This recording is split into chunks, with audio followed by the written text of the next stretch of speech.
Hello అందరికీ, ఈరోజు లంచ్లోకి నేను ఫిష్ కర్రీ చేశానండి.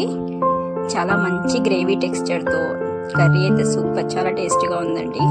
నేను ఫుల్ వీడియో నా ఛానల్లో అప్లోడ్ చేశానండి, చూడండి. కర్రీ అయితే సూపర్గా వచ్చిందండి. గ్రేవీ కూడా బాగుంది, టేస్ట్ కూడా.